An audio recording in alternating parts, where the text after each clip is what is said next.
ఓం శుభంకర్యే నమః. నిఖిల శ్రేయోదాయిని సర్వకార్య సిద్ధిప్రద పరబ్రహ్మస్వరూపిణి శుభంకరీ నమోస్తుతే. అగజానన పద్మార్కం గజానన మహర్నిశం అనేకదంతం భక్తానాం ఏకదంతముపాస్మహే. గురుబ్రహ్మ గురుర్విష్ణుః గురుర్దేవో మహేశ్వరః గురుః సాక్షాత్ పరబ్రహ్మ తస్మై శ్రీ గురవే నమః. ఓం శ్రీ మహాగణాధిపతయే నమః. అస్మత్ శ్రీ గురు చరణారవిందాభ్యాం నమః. శ్రీ శ్రీ శ్రీ గణపతి సచ్చిదానంద సద్గురుభ్యో నమో నమః. సింహరాశి వారికి సెప్టెంబర్ మాసంలో గల గోచార ఫలితాలను తెలియచేస్తున్నాము, శ్రద్ధగా ఆలకించండి. ఈ యొక్క సింహరాశి జాతకుల్లో పుబ్బా నక్షత్రము 4 పాదాల వారు అతి జాగ్రత్తగా ఉండాలి. ప్రేమ వ్యవహారాల యందు ఇష్టమైనటువంటి వ్యక్తితో ఉండేటువంటి సందర్భాల యందు మరింత జాగ్రత్త అవశ్యం. ఎందుకంటే మీరు అనుకున్నంత సమయాన్ని వారితో మీరు గడపలేకపోవచ్చు. అయినప్పటికీ వారి యొక్క స్థితిని మీరు దృష్టిలో పెట్టుకుని వారి యొక్క పరిస్థితిని కూడా దృష్టిలో పెట్టుకుని నడుచుకోవటం అనేటువంటిది చాలా అవసరం. ఎందుకంటే ఉద్యోగమరీత్యానో వ్యాపారమరీత్యానో ఏదైనా ఒక వ్యవహారమరీత్యానో వారు కొంత ఒత్తిడితో ఉంటారు. కాబట్టి సింహరాశి జాతకులు సెప్టెంబర్లో పుబ్బా నక్షత్రము 1, 2, 3, 4 పాదాల వారు కూడా మీరు ఇష్టపడిన వ్యక్తుల విషయంలో స్త్రీ పురుషులు ఎవరైనా సరే తస్మాత్ మరింత జాగ్రత్తగా ఉంటూ వారిని అర్థము చేసుకుని ముందుకు వెళ్ళటం అనేటువంటిది మంచిదిగా నేను మీకు సూచిస్తున్నాను.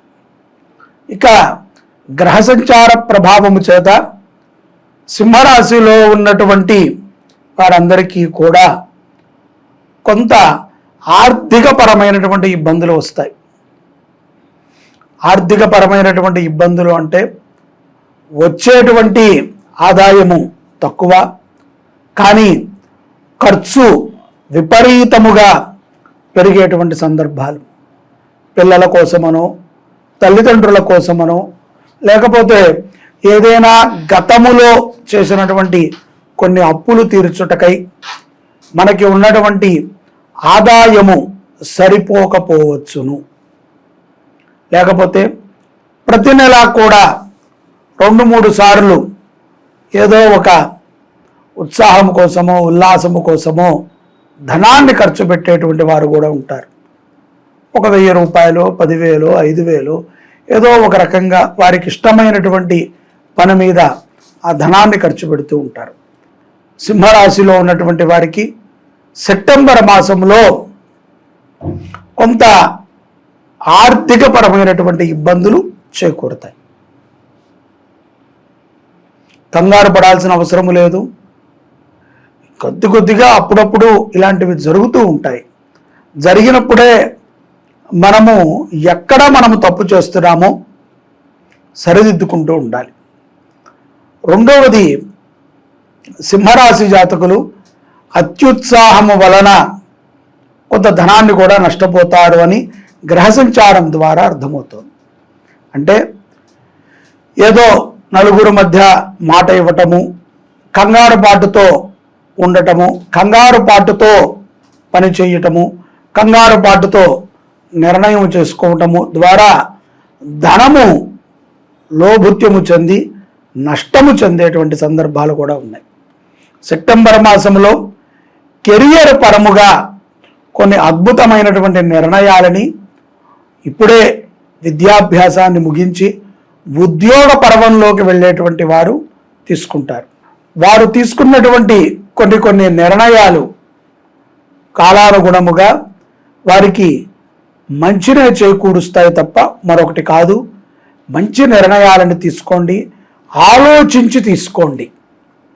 ఇప్పుడు మనం ఏ ఉద్యోగం చేసినా ఏ పని చేసినా ముందు రోజులలో అది మరింత దృఢమై మనకి సంపాదనని, ఆనందాన్ని కూడా కలగజేయాలి. అటువంటి ఉద్యోగాన్ని, అటువంటి ఉపాధి కల్పించేటువంటి పనిని నూతనముగా ఉద్యోగములో దిగేటువంటి వారు చేయటం అనేటువంటిది చాలా మంచిది. కెరియర్ పరంగా తీసుకునేటువంటి కొన్ని నిర్ణయాలు మన అభివృద్ధిని కూడా చేకూరుస్తాయి. తల్లిదండ్రులలో ఏదైనా అవయవ లోపము ఉన్నట్లయితే వాటిని మనము హేళనగా మాట్లాడకూడదు. అలాగే పిల్లలలో ఏదైనా లోపం ఉన్నప్పుడు కూడా మనము హేళనగా మాట్లాడి మనమే వారిని కించపరుస్తూ ఉండకూడదు. అలా చేసినట్లయితే మన బిడ్డలకి మనము రక్షణగా ఉన్నట్టు కాదు. వారు మన నుంచి ఏది కోరుకున్నా కోరుకోకపోయినా ఒక మంచిని కోరుకుంటారు, ప్రేమని కోరుకుంటారు. తల్లిదండ్రులుగా, పిల్లలుగా దానిని మనము ఇవ్వటమే మన బాధ్యత అనేటువంటి విషయాన్ని మర్చిపోకండి. విద్యార్థులకి కూడా మంచి సమయమే గోచరిస్తోంది. అనుకున్న దానిని మీరు సాధించగలుగుతారు. ఉద్యోగ ఉపాధులలో ఉన్నటువంటి వారికి ఈ యొక్క ఆర్థికపరమైనటువంటి ఇబ్బందులు మీకు మొత్తమంతా సంవత్సరం అంతా ఉండదు. ఇప్పుడేదో వచ్చింది, మరికొన్ని రోజులలో ఇదంతా కూడా సద్దుమణుగుతుంది అన్న విషయాన్ని మీరు మర్చిపోకండి. అలాగే తప్పనిసరిగా గోవుని దర్శించటము, గోవుని పూజించటము, గోవుకి ఆకుకూరలని తినిపించటము, కాయగూరలని తినిపించటము చాలా మంచిది. అలాగే హయగ్రీవ దర్శనము, హయగ్రీవ స్తోత్రము కానీ, హయగ్రీవుని యొక్క చిత్రపట దర్శనము కానీ, హయగ్రీవ స్తోత్రము కానీ సింహరాశి జాతకులకి సెప్టెంబర్ మాసంలో విశేషమైనటువంటి ఫలితాలను ఇచ్చేదిగా గోచరిస్తుంది. హయగ్రీవుడికి కొంత దగ్గరగా ఉంటాడు గణపతి. కాబట్టి గణపతిని కూడా ఆరాధన చేయవచ్చు సింహరాశి వారు. తప్పనిసరిగా ఈ యొక్క సెప్టెంబర్లో వచ్చేటువంటి వినాయక చవితి మహాపర్వదినాన్ని అత్యంత విశేషముగా ఈ యొక్క సింహరాశి జాతకులు ఆచరణ చేసుకోవాలి. కుదిరితే సద్బ్రాహ్మణుని పిలిచి వారి చేత పూజాది క్రతువులని ఆచరింపచేసుకోవాలి. అంత శక్తి లేకపోతే మనమైనా సరే సభక్తిపూర్వకముగా మంచిగా సమయాన్ని వెచ్చించి మనము ఆ పుస్తకాల్లో ఉన్నటువంటి విధి విధానముగా చక్కగా మనము ఆ గణపతి పూజని, వినాయక వ్రతాన్ని చేసుకుని సకుటుంబంగా ఆహ్లాదముగా గడపాలి. ఇటువంటి పర్వదినాల రోజున సింహరాశి వారికి వారి వారి జాతకములో ఉన్నటువంటి కొన్ని గ్రహముల ప్రభావము చేత చాలా ఆనందముగా ఉన్నప్పటికీ ఎక్కడో తెలియనటువంటి చిన్నపాటి లోటు ఉంటుంది. కాబట్టి ఏదేదో మనము ఊహించుకుంటూ ఉంటాం. ఈ లోటు ఉంది, ఆ లోటు ఉంది, ఇలా ఉన్నాము, అలా ఉన్నాము. లోటుపాట్లన్నిటినీ పక్కన పెట్టి గణపతి మీద శ్రద్ధని పెట్టి పూజాది క్రతువులని ఆచరించడం ద్వారా విజయాన్ని పొందగలుగుతారు. అలాగే సెప్టెంబర్లో పౌర్ణమి మాసము కూడా ఉంటుంది. ఆ పౌర్ణమి తిథి తర్వాత మరింత ఆర్థికపరమైనటువంటి చికాకుల నుంచి బయటపడుతూ స్థిరమైనటువంటి సంపాదన వైపు జీవితం సాగుతుంది. విదేశాలలో ఉన్నటువంటి వారికి పౌర్ణమి తర్వాత వారు అక్కడ స్థిరమైనటువంటి నివాసము కల్పించుకున్నట్టుకై, స్థిరమైనటువంటి ఉద్యోగము కొరకై మీరు చేసేటువంటి ప్రయత్నములు ఫలిస్తాయి. ముఖ్యంగా మీరు సింహరాశి జాతకులు ఈ యొక్క శరీర ఆరోగ్యం మీద కూడా శ్రద్ధని పెట్టాలి. పంచేంద్రియాలలో చెవులు, ముక్కు, నోరు ఇత్యాది ఇంద్రియాలన్నీ కూడా చాలా ప్రధానమైనటువంటివి. వీటిల్లో వేటికి కించిత్ ఇబ్బంది కలిగినా మనల్ని చాలా చికాకు పెట్టేస్తాయి. తలనొప్పి అనుకోండి, ఎవరికి మనము చెబితే కానీ తెలియదు తలనొప్పి ఉందని. మౌనంగా ఉంటే తలనొప్పి తగ్గుతుంది. అలాగే చెవిపోటు వచ్చిందనుకోండి, చాలా చికాకుగా ఉంటుంది. అలాగే జలుబు వచ్చినా తెలిసిపోతుంది. అలాగే దగ్గు వచ్చినా నోట్లోంచి మనం ఆపుకోలేం. కాబట్టి ఇంద్రియ శుద్ధత అవసరం. కాబట్టి శుభ్రంగా ఉండాలి. ఇంద్రియ లోపమైనటువంటి అనారోగ్యాలని మనం తెచ్చుకోకూడదు. పౌర్ణమి తర్వాత కొన్ని చిన్న చిన్న అనారోగ్య సమస్యలు చాలా పెద్దగా కనబడతాయి. ముందస్తుగా మనము జాగ్రత్త తీసుకోకపోవటం చేత కొంతమందికి ఆపరేషన్ వరకు కూడా వెళ్ళవచ్చు. అయినప్పటికీ కంగారు పడక్కర్లేదు, విజయము ప్రాప్తిస్తుంది. తొందరపాటుతో సొంత వైద్యము పనికిరాదు. వైద్యులు చెప్పిన విధంగా మనము వైద్య పరీక్షలను చేయించుకుని సత్ప్రమాణపూరితంగా ఆరోగ్యాన్ని కాపాడుకోవటం అనేటువంటిది చాలా అవసరం. విద్యార్థి దశలో ఉన్నటువంటి వారు ఇతరుల యొక్క వాహనాలను తీసుకుని ప్రయాణం చేయటము చాలా ప్రమాదాన్ని గోచరిస్తున్నాయి. అనర్థముగా న్యాయ వ్యవస్థతో పోరాడాల్సి వస్తుంది.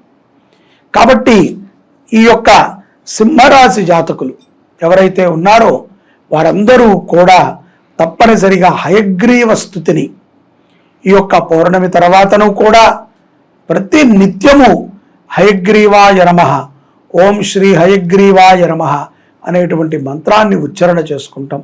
హయగ్రీవుని యొక్క చిత్రపటాన్ని దర్శించటం అనేటువంటిది చాలా మంచిది. హయగ్రీవ క్షేత్రములు ఉంటాయి. విష్ణు క్షేత్రాలలో హయగ్రీవ క్షేత్రము చాలా విశేషం. హయగ్రీవుణ్ణి దర్శించినా ఆయన్ని స్తుతించినా సకల రుగ్మతలు తొలగుతాయి. ముఖ్యంగా మనకి ఏదైతే గనక ప్రాప్తము చెంది ఉన్నాయో అవన్నీ కూడా సకాలములో ప్రాప్తి చెందుతాయి. మనకి అవసరమైనప్పుడు ధనము చేకూర్చటం అనేటువంటిది చాలా మంచిది. అనవసరమైనప్పుడు ధనము మన దగ్గర ఉన్నా ఉపయోగం లేదు. కాబట్టి సొంతముగా వ్యాపారం చేసుకునేటువంటి వారు కూడా హయగ్రీవ స్తుతిని చెయ్యండి. గణపతిని ఈ యొక్క వినాయక చవితి సందర్భంగా విశేషముగా ఆరాధన చెయ్యండి. కుదిరితే గణపతి హోమము, గణపతి తర్పణము, పూజాది కార్యక్రమాలని శశాస్త్రీయముగా ఆచరణ చేసుకోండి. తద్వారా విజయప్రదమైనటువంటి జీవనాన్ని సింహరాశి జాతకులు సెప్టెంబర్ మాసంలో పొందుతారో అనటంలో ఎటువంటి అతిశయోక్తి లేదు. అలాగే ఎవరైతే గనక న్యాయ వ్యవస్థతో పోరాడుతున్నారో వారికి కూడా చాలా విశేషమైనటువంటి అనుగ్రహం కలుగుతుంది. ఎంత అనుగ్రహం అంటే హయగ్రీవుణ్ణి మనం ఆరాధన చేస్తే ఆ అనుగ్రహం మనం ఊహించలేం. మనం ఊహించిన దానికంటే 1000 సత్ఫలితాలు లభిస్తాయి. కుటుంబంలో అందరినీ గౌరవించండి, అందరితో ఆనందంగా ఉండండి, చిరునవ్వుతో ఉండండి, ఆరోగ్యంగా ఉండండి. గణపతిని ఆరాధన చేసుకుంటూ సింహరాశి జాతకులు సెప్టెంబర్ మాసంలో జై శుభంకరి, సర్వే జనాః సుఖినో భవంతు.